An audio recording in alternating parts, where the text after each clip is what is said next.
ఏమండి, కృతజ్ఞత బుద్ధి అని లేకపోతే కృతజ్ఞత గలవారై ఉండండి అని లేదా బైబిల్లో? మరేంది మనోళ్ళు తీరేంది? కృతజ్ఞత ఇదంటే దేవుడికి చాలా ఇష్టం అండి.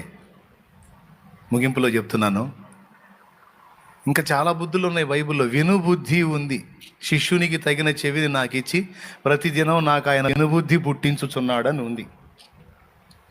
అర్థమైందా? వినే బుద్ధి. కాస్త పెద్దలైన వాళ్ళు, అనుభవజ్ఞులు, బాయ్ ఇది కాదురా పద్ధతి, ఇదని చెబితే వినే బుద్ధి ఉండాలి. ఏయ్ నాకు ఒకటి చెప్పకూడదు, నేను ఎవడు మాటినో అన్నట్టు ఉండకూడదు. కొంతమంది అట్టుంటారు, పెడేషులు.